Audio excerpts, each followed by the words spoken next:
तो आईपीओ में youngest सबमास्टर ever की इस वाले एपिसोड में एपिसोड का स्वागत है। जैसे कि पिछले वाले एपिसोड में हम लोग को दिखाया गया था, अपने यंग ने इस ब्लैक डेथ अलायंस के लीडर के पूरे चेस्ट में एक होली का डाला, मतलब लिटरली जैसे कि दिख रहे हो, जिसका मतलब आप अपने इस ब्लैक डेथ अलायंस के लीडर का कहानी एपेक्स समाप्त होता है। लेकिन अब उससे पहले अपने ब्लैक डेथ अलायंस के लीडर लिटरली एक ड्रैगन है भाई, ड्रैगन, जो कि अपनी चेस्ट में होल को लेके भी अपने यंग से पूछता है कि अब ये वाला कौन सा टेक्निक था जिससे उसका शरीर अब डिसइंटीग्रेशन हो जा रहा है, डिटीरियरेट हो जा रहा है वक्त के साथ साथ ही, मतलब देखते ही देखते। जिसका जवाब देने से पहले उसने अपना व्हाइट स्नेक भी इससे पूछता है, अरे भाई तूने क्या सच में एक न्यू टेक्निक ही बना डाला इस फाइट के बीच में? जिसका जवाब एग्जैक्टली हाँ में देते हुए अपने यंग मन में आगे सोचता है किस तरह उसने जैसे अपने फायर ड्रैगन इंटेंट को ब्लेजिंग वेनमस फोर्स में कन्वर्ट करके यूज करता है, उसी तरह उसके अंदर मौजूद यानी कि प्रीवियस जिंदगी का ओवरवेलमिंग पावर को उसने इस वेनमस फोर्स में कन्वर्ट करके इस वाले नई टेक्निक को बना के अपने इस ब्लैक डेथ अलायंस के लीडर को मार डाला। मतलब समझ रहे ना, अपने यंग के पास उसका इस वाले जिंदगी में कल्टीवेशन ची एनर्जी है जो कि फायर एरिया में है, उसके ऊपर से अपने व्हाइट स्नेक है जिसका वो एनर्जी चूस रहा है, उसके ऊपर से अपने यंग के पास उसके अंदर ही प्रीवियस जिंदगी का ओवरवेलिंग पावर भी मौजूद है। जो बात क्लियर करके आप आगे अपने यंग अपनी इस ब्लैक डेथ अलायंस के लीडर को मरते हुए देख के कहता है कि मेरे को अपना यार बुरा लग रहा है, लेकिन तूने भी हिम्मत की मेरे फैमिली के ऊपर अटैक करने की, तो ये चीज तो तेरे साथ होना ही था। जिस बात को अब सुन के फाइनली गिरते हुए भी अपने ब्लैक डेथ अलायंस के लीडर अपने यंग से कहता है कि तेरे को क्या सच में लग रहा है तेरे पास ये राइट है कि तू मेरे को बताएगा इन चीजों के बारे में? अब जिस सवाल का ना जवाब देके अपने यंग पीछे मुड़ के वहां से चल देता है। लेकिन अब यहाँ अपने ब्लैक डेथ अलायंस के लीडर वही मरते हुए अपने दिमाग में सोच रहे कि मैं यहाँ मर नहीं सकता, मैं रिफ्यूज करता हूँ यहाँ मरने से, मेरे उस डॉटर के लिए यानी कि छोटी बच्ची के लिए, मेरे ब्रदर के लिए यानी कि उस कारफिस वाले बंदे के लिए, और मेरा पहला टीचर और फादर फिगर के लिए यानी कि वो पहला ब्लैक डेथ अलायंस के लीडर, वो अपनी यंग को मार डालेगा चाहे कुछ भी हो जाए, एटलीस्ट उनके स्पिरिट को शांत करने के लिए। तेवरो इस डेकोरेशन से अनजान अपने यंग वहां से चल देता है, यह सोचते कि अपने यंग यहाँ लक्की निकल गया क्योंकि उसका कोई हाथ पैर नहीं कटा, वो इवन इस तरह के लड़ाई के बावजूद भी किसी तरह से डिसेबल नहीं हुआ है, वो परफेक्टली फाइन है। मतलब इस थकान से रिकवर करने के बाद वो और भी ज्यादा ताकतवर बन जाएगा, जिसके लिए अभी अपने यंग अपनी इस व्हाइट स्नेक से और भी ज्यादा वेनमस एनर्जी का मांग करता है। जिस बात को सुन के अपना व्हाइट स्नेक बड़ा ही गुस्सा हो जाता है, वो कहता है कि अरे भाई तू कितना चूसेगा, तेरे को क्या लग रहा है मेरे venomous energy out of nowhere से जब तू चाहेगा तब अपियर हो जाएगा क्या? जिस बात को सुन के उस अपने यंग कहता है कि बे तेरे को फिर से जार में बंद होना है क्या? जिस बात को सुन के उस अपना व्हाइट स्नेक डर के कहता है कि अरे मेरे भाई मैंने कब बोला कि मैं तेरे को नहीं दे रहा, मेरे को जरा टाइम दे, मतलब तू धमकी दे रहे यार। जो बात बोल के अपना व्हाइट स्नेक आगे अपने मन में सोचता है कि यार मेरी जिंदगी क्या थी क्या हो गया यार, अब मेरे को ही मेरे ऊपर ही लानत आ रहा है। जिसके साथ साथ ही जैसे देख सकते हो अपने यंग ने अपने व्हाइट स्नेक के गले को पकड़ लिया है, जिस वजह से वो कुछ बोल ना पाके मतलब मन में सोच रहा है। लेकिन उसके पीछे कुछ आप लोग देख रहे हो, अपने giant Python type snake type dragon, जो कि अपनी यंग को पीछे से बस निगलने वाला ही है। जिस चीज से अनजान अपने यंग अपने व्हाइट स्नेक को कहता है कि अरे अपने मुंह का बकबक बंद कर और जल्दी से तेरे एनर्जी को मेरे को दे। जो बात बोलने के साथ साथ ही अपने यंग आप महसूस कर लेता है कि उसके ऊपर अटैक हो रहा है, जिस अटैक को उसने किसी तरह जैसा कि देख सकते हो मतलब रोक दिया है। लेकिन अब कब तक? उसके ऊपर से अपने यंग एकदम ही हक्का बक्का है कि यार क्या मतलब उसको उस इतने ताकतवर वेनमस फोर्स के अटैक के बावजूद भी इसने खुद को ड्रैगन में ट्रांसफॉर्म करके मेरे ऊपर अटैक कर दिया है। लेकिन जरा को मेरे को शांत होना पड़ेगा, इसने शायद अभी भी फुल्ली ड्रैगन में ट्रांसफॉर्म नहीं हुआ है, लेकिन मैं भी अभी तक व्हाइट स्नेक से वेनमस एनर्जी को भी रिसीव नहीं किया है, तो क्या अब मेरा यहीं पे मौत होगा? जिस थॉट को पढ़ के अब अपना व्हाइट स्नेक अपने यंग के शरीर से निकल के जैसे कि देख सकते हो मेटेरियलाइज होके अब इस ड्रैगन को कहता है क्या बे साले प्रैक्टिकली तू अभी पूरी तरह से डेड है, मतलब अब तो जाने दे। जो बात बोल के अपना व्हाइट स्नेक कुछ एक अटैक कर पाता उससे पहले अपने यंग रोक लेता है, जिसके बाद ही नेक्स्ट फिल्म में देखा जाता है ऐसा क्यों है, क्योंकि अब अपने ये फुल्ली ड्रैगन में ट्रांसफॉर्म होने वाले रूप भी डिसइंटीग्रेट हुए जा रहा है, क्योंकि अपना ब्लैक डेथ अलायंस का लीडर अपने लिमिट को एकदम ही रीच कर लिया है। जिसके साथ साथ ही अभी हम लोग को अपने ब्लैक डेथ अलायंस के लीडर के इस ड्रैगन वाले रूप को भी देखा जाता है, जो कि यार रो रहा है और अपने मन में सोच रहा है कि यानी कि छोटी बच्ची और ब्रदर मेरे को सच में माफ कर देना। जिसके साथ साथ ही अपना ब्लैक डेथ अलायंस का लीडर कंप्लीटली इस दुनिया से मिट जाता है। उसके बाद ही अपनी यंग के ऊपर ना ये यार बोन टाइप कुछ मतलब अपनी यंग के सर में गिरता है, जो कि एक एक्चुअली ड्रैगन का हॉर्न था। जिस चीज को देख के मेरे मन में बहुत सारे सवाल आए, जिनमें से एक ये है, सुनो ये इकलौता हॉर्न क्यों है? क्या अपना ब्लैक डेथ अलायंस का लीडर सिर्फ इस हॉर्न से मतलब इस दुनिया में जन्म लिया है? इसका मतलब क्या एक और हॉर्न एक और नए ड्रैगन में जन्म ले चुका है? या नहीं तो क्या किसी ने ड्रैगन को मार के इस दुनिया में चारों तरफ फैला दिया है, जो अब ड्रैगन के बॉडी पार्ट्स एक के बाद एक हेवन एंड अर्थ नेचर से एनर्जी को ऑब्जर्व करके न्यू बॉर्न के रूप में जन्म लिए जा रहा है? मतलब मेरा थ्योरीज को देख रहे हो, एकदम ही वाइल्ड। लेकिन अगर ये सच हो तो ऐसा कौन सा बंदा होगा जिसने कि ड्रैगन को इस तरह मार के काट के पूरे दुनिया में फैलाया है? और कितने सारे इस तरह के पावरफुल मतलब अपने ब्लैक डेथ अलायंस के लीडर के जैसे ड्रैगन्स इस दुनिया में मौजूद होंगे? जिस सवाल का जवाब थ्योरी साइड में रख के स्टोरी में थे, जहाँ की अपना व्हाइट स्नेक इस ड्रैगन हॉर्न को देख के अपनी यंग को कहने लगता है किस तरह ये हॉर्न अपने ब्लैक डेथ अलायंस के लीडर से आया है, और ये चीज एक एक्सीलेंट मटेरियल है जिसमें मौजूद है ड्रैगन स्पिरिट। तो अब इस बात को सुन के अपने यंग कहता है कि यह सच में एक एक्सीलेंट मटेरियल है, जिसका अगर अपने यंग ठीक तरीके से इस्तेमाल करे और रिफाइन करे तब वो एक ऐसा चीज को बना लेगा जो चीज स्ट्रॉन्ग एनर्जी यानी तो वेनमस एनर्जी को आसानी से विथस्टैंड कर सकता है। जो बात बोलने के बाद अब अपने यंग उस ड्रैगन हॉर्न को देख के मतलब देखते रह जाता है, वो और कुछ नहीं कहता। इसलिए अपना व्हाइट स्नेक अपने यंग से पूछता है कि यार क्या अपनी यंग को यार क्या हुआ, वो इतना चुप चुप क्यों है? जिसका जवाब देते हुए अपने यंग कहता है कि बस कुछ नहीं, अगर अपना यंग इस बंदे से ना डिफरेंट सर्कमस्टेंसेस में मिलता तब वो जरूर से ये दोनों पक्के दोस्त बन जाते, जो कि मार्शल आर्ट के बारे में खुलेआम डिस्कस भी करते। जिस बात को सुन के उससे अपना व्हाइट स्नेक अपने यंग को पूछता है कि क्या मतलब तेरा, तू क्या अब इस बंदे से सिंपैथी महसूस कर रहा है क्या? जिस बात के जवाब में अब अपने यंग मन में सोच रहा है कि वो झूठ कहेगा अगर वो ये कहे कि वो सच में सिंपैथी महसूस नहीं कर रहा है, क्योंकि अपनी इस ब्लैक डेथ अलायंस के लीडर के रिवेंज के क्राइस को सुन के ना उसे अभी महसूस हो रहा है, मतलब उसके पार के अंडर था कि वो अपनी इस छोटी बच्ची को बचा सकता था, लेकिन उसने ये सोच के नहीं बचाया कि ये मामला तो इविल सेक्ट्स का है, तो वो क्यों इंटरफेयर करे। मतलब इनिशियल टाइम पे लड़ाई के बातचीत के दौरान अपनी यंग ने इस चीज को भी महसूस भी नहीं किया कि उनके साइड होके भी अपनी यंग को एक बार सोचना चाहिए। मतलब इवन अपने यंग अगर उनकी साइड को भी अंडरस्टैंडिंग करने की कोशिश करता तब शायद ये चीज नहीं होता। लेकिन तब उस मोमेंट में अपनी यंग ने यही सोचा कि उनके बीच का ये डिसएग्रीमेंट है, जिसको वो अगर सोच के आसानी से अपनी उस फायरी रेड वाली बंदी को डिसआर्म करके अपनी इस छोटी बच्ची को बचा सकता था। और एग्जैक्टली यही चीज अपने ब्लैक डेथ अलायंस लीडर भी सोच लिया था, क्योंकि उसने अपनी यंग के साथ लड़के हार के ये महसूस कर लिया था कि अपने यंग वो चीज को कर सकता था, लेकिन उसने नहीं किया। यानी कि अपनी यंग ने अपनी इस छोटी बच्ची को ऐसे बस मरने दिया। लेकिन अपनी यंग के पर्सपेक्टिव से वो सोच रहा था कि उन लोग का मामला है, पहली बात तो।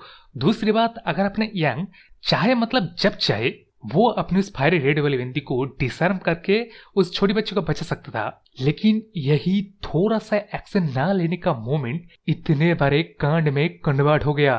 न बल्कि एक इनोसेंट बच्ची की जान गई, बल्कि अब उसी छोटे सा मोमेंट की वजह से इतने सारों की जान जाने वाला है, और कितनों की तो चली गई। और सबसे बड़ा अपने ब्लैक डेथ अलायंस का लीडर एक लिटरली ड्रैगन का भी जान चला गया। तब आप लोगों को याद होगा तो अपने व्हाइट स्नेक ना अपने यंग की मन की बातों को उसके ही मन की बात जैसे मतलब पूरी तरह से देख पा रहा है, तो वो अपने यंग को समझाता है कि यार बस एक बार ब्लेड को कॉर्ड्स करके तो मतलब सेंटिमेंटल ज्यादा नहीं हो रहा है? तेरे को अच्छी तरह से पता है ना, ये ब्लैक डेथ अलायंस का लीडर और इसका पूरा ऑर्गेनाइजेशन और तेरा फैमिली कभी भी एक साथ को एग्जिस्ट नहीं कर सकता है। जिस बात कब सुन के उससे अपने यंग कहता है कि अरे हाँ हाँ मैं जानता हूँ, मैं तो बस ये सोच रहा हूँ अगर मैं उस फायरी रेड वाली बंदी के फ्लेम आर्ट के ऊपर इतने ज्यादा कंट्रोल होगा इस चीज का अंदाजा लगा लिया होता, मतलब ताकि यह चीज होता। जिस चीज का सुन के उस तरफ अपना व्हाइट स्नेक कहता है कि मेरे भाई सुन, व्हाट इफ के ऊपर पास्ट के ऊपर अपना समय बर्बाद करके तो खुद को ही बर्बाद कर दे रहा है। ह्यूमंस लोग गलती करते हैं यार, मतलब तेरे को तेरी एंसेस्टर की स्टोरी याद है ना, किस तरह तेरे एंसेस्टर ने एक गलती किया था, इविल ड्रैगन को मरने के बजाय एज अ ड्रैगन को मार दिया था, जिसकी वजह से इवन अपना वह यंग का एंसेस्टर ना भी जानता हो, उस एक्शन की वजह से यह पूरा का पूरा कॉन्टिनेंट ही वाइप्ड आउट हो सकता था। इस वजह से सिर्फ उस इकलौते कांड की वजह से अपने यंग का एंसेस्टर एक ईविल ड्रैगन हंटर बन गया, वो भी अपने पूरे जिंदगी भर तक के लिए। तो सुन, ये अच्छी बात है तूने अपने मिस्टेक को ऊपर रिफ्लेक्ट किया, लेकिन उस मिस्टेक में स्टक होके मत रहे। मतलब तू इस मिस्टेक से सीख के फ्यूचर में कैसा पर्सन बनेगा ये चीज मैटर करता है। जिस बात कब सुन के अपने यंग भी मन सोचता है कि हाँ मैं फ्यूचर में कैसा बंदा बनूंगा, ये चीज तो सोचने वाली है।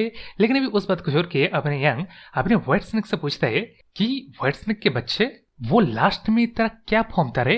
तो अगर उस चीज को पहले से ही मेरे साथ इस्तेमाल करता तभी लड़ाई तो मतलब काफी आसान होता। जिस बात कब सुन के उस तरफ अपना मतलब यंग वहां से चल देता है उस ड्रैगन हॉर्न को लेके अपने फैमिली की तरफ। तो ये लोग अभी जाते हुए कन्वर्सेट कर रहे, जिसमें अपना भी व्हाइट स्नेक अपने यंग को कहने लगता है कि अरे मेरे भाई, तेरे को उस लड़ाई में जितना हो सके मेरे से उतना हेल्प किया, इसके बावजूद भी तू मेरे ऊपर यह ब्लेम डल रहा है। हाँ मतलब यार सच में भलाई का तो जमाना ही नहीं रहा। जिस बात कब सुन के उस अपने यंग भी कहता है अच्छा अच्छा हाँ हाँ। तो अब इस रिएक्शन को देख के उस अपना व्हाइट स्नेक और भी ज्यादा गुस्सा देता है। वो अपने यंग को कहता है कि अरे मेरा भाई वो क्या रिएक्शन था, कम से कम एक शुक्रिया कह देता। जिसका जब में तुरंत ही अपने यंग थैंक्स कह देता है भाई। जिस बात को सुन के अब उस तरफ अपने व्हाइट स्नेक को यकीन ही नहीं हो रहा है कि अपने यंग ने उसे थैंक्स कहा। लेकिन यहाँ अपने यंग एक्सप्लेन करता है यह थैंक्स उसने क्यों किया, क्योंकि आप लोग को याद होगा तो अपने यंग लड़ाई के दौरान एक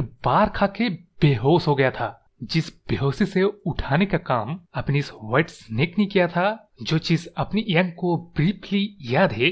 तो यह अपने यंग आगे कहता है कि एक्चुअली वो सोच रहा था अपनी इस व्हाइट स्नेक को प्रॉपरली वो थैंक्स कहेगा, क्योंकि उसके वजह से ही अपने यंग इस लड़ाई में बिना किसी बड़े जानलेवा चोट से बच के निकल आया है। तो वो प्रॉपरली थैंक्स करने की बजाय यहाँ उसने मतलब अनजाने में ही अपने व्हाइट स्नेक को इंटीग्रेट कर दिया। तो इसके लिए वो इवन माफी मांगता है और थैंक्स भी करता है। जो बात अब सुन के उस तरह ने व्हाइट स्नेक को यार ब्लेसिंग आ जाता है।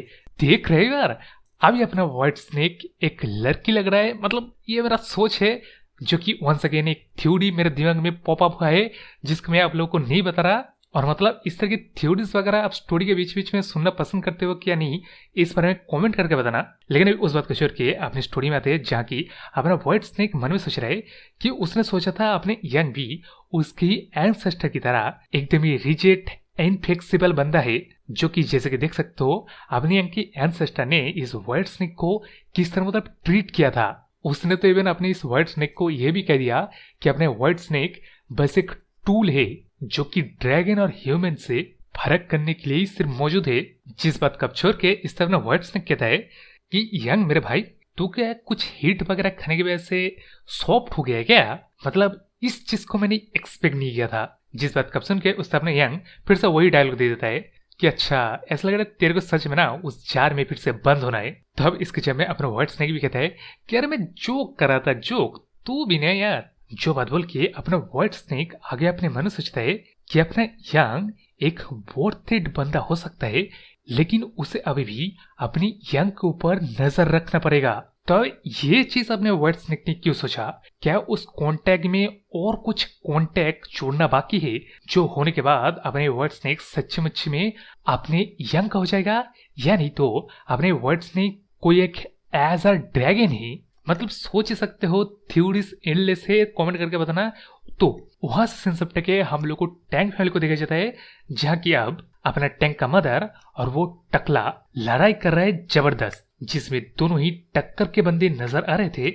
लेकिन अपनी यंग के मदर को फिक्र था कि इस टकले के साथ और 6 ग्रेट मास्टर इन लोग के पास आए हैं, तो वो लोग क्या कर रहे हैं, मतलब इस टकले को फिनिश करके जल्दी से जल्दी उनसे निपटने जाना पड़ेगा अपनी यंग के मदर को। जो सोच के साथ साथ ही अपनी यंग का मदर इस लड़ाई के बीच यार डिस्ट्रैक्ट हो गया, जिस डिस्ट्रैक्ट का फायदा उठाते हुए अपनी इस टकले ने अपनी यंग के मदर को एक जोरदार हिट लगा दिया। जिसके बाद अब अपना टकला अपनी यंग के मदर को कहते कि तो क्या सोच रहे मेरे साथ इस लड़ाई में ज्वाइन होने के लिए वो 6 मास्टर आ जाएंगे। अरे तू फिक्र मत कर और उस चीज की जरूरत ही नहीं पड़ेगी, क्योंकि मैं यहाँ तेरे को फिनिश कर डालूंगा। उस तरफ अपने 6 मास्टर लोग, जिनमें तो अभी यार 4 को देखे जाते हैं, अच्छा तो 6, एक मर गया अपने टकला और 2, ठीक है समझ गया। तो ये चारों बंदे अपने यंग के फैमिली के ऊपर जो फॉर्मेशन लगा हुआ था ना, उन फॉर्मेशन के मास्टर लोगों से निपट रहे, क्योंकि वो लोग अपनी फॉर्मेशन से मतलब एक डिफिकल्ट ओपोनेंट है।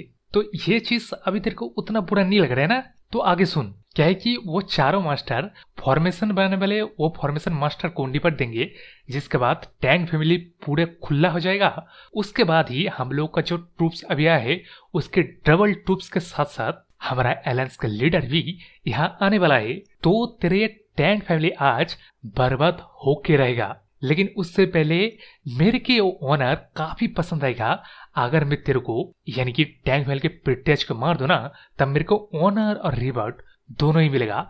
तो जरा मर जाना, ये बोल के अपनी इस टकले ने अपने बड़े से तलवार को लेके अपनी यंग की मदर के ऊपर चला देता है। जिस बार को अब आते हुए देख के अपनी यंग का मदर उसके यार आंखें को बंद कर लेता है। जिस चीज को देख के यार मेरे को सच में लगा कि अपने यंग का मदर शायद यहाँ निपट जाएगा, यानी तो यहाँ अपने यंग आ जाएगा। जो चीज यहाँ नहीं हुआ, क्योंकि एक अपनी यंग का ही ट्रेन के वहां वॉरियर आ जाता है, जिस वॉरियर ने अपने हाथ को गवा के इवन उसके डैगर को भी हाफ काट डाला था इस टकले ने, देख रहे हो ना मतलब। लेकिन उस तरफ अपने यंग का मदर बच गया, जिस बात कप्चर के उस तरफ अपने टकले को बड़ा गुस्सा जाता है। क्या बे तू कौन है मक्खी के बच्चे, मतलब तेरे को मरना है ना, अभी साले रुक, तेरे को मैं कुचल देता हूँ। जो बात बोल के जैसे देख सकते हो अपनी इस बड़े से टकले ने अपनी इस वॉरियर के सर को पकड़ के वहीं पे तलवार का इस्तेमाल करके धड़ से अलग करने वाला ही था। जिस दौरान अपने वॉरियर भी मन में सोच रहे कि मेरे को मेरे ही क्लैन ने एक डिस्ग्रेस कहा, क्योंकि मैं एक ऐसे एल्डर के अंडर सर्व कर रहा था जो कि खुद ही क्लैन के लिए एक डिस्ग्रेस था। तो एटलीस्ट मेरे डेथ से मैं मेरा ड्यूटी को फुलफिल करके जाऊंगा। लेकिन अब वो कांड हो पाता उससे पहले ही अपनी इस टकले को किसी बंदे का प्रेजेंस महसूस होता है, जिस चीज को अब महसूस करके इस टकले के एकदम ही फट जाता है। लेकिन अब उस तरफ तो अपने टैंक फैमिली के बंदे लोग जब उस बंदे को नजर देते हैं, तब वो बंदा अपने यंग निकलता है, जिसको देख के इवन अपने टकला भी पहचान लेता है और अपने मन में सोचता है क्या रे ये टांग यंग है ना, ये बंदे को तो अपनी एलायंस लीडर मार देना चाहिए था, ये यहाँ क्या कर रहा है। जिस कब्जा में अपनी यंग ने इसके 4 साथी के सर को कट के इसके सामने फेंक के कहता है क्या बे टकले, ये चीज मैं भी नहीं चाह रहा हूँ, क्योंकि मैं सच में तेरे को मारना चाहता हूँ। लेकिन फिर भी इन चारों की तरह मैं तेरे को एक ऑफर देता हूँ, अपने सारे बंदूक को ले और ऐसे भाग। जो अगर तू नहीं करेगा तब मैं इनकी ही तरह तेरे को भी तेरे अलायंस लीडर के पास भेज दूंगा। जो बात बोलने के साथ साथ ही अपनी यंग की इस खतरनाक ओरा को देख रहे हो, जिसके साथ चैप्टर खत्म हो जाता है और ये वीडियो भी। और जैसे कि देख सकते हो इस वाले चैप्टर को राइटर ने काफी बड़ा बनाया है, इसलिए एक लाइक तो राइटर के लिए ठोको, जिसके साथ साथ ही सब्सक्राइब कमेंट वगैरह करो बोले तो बाय।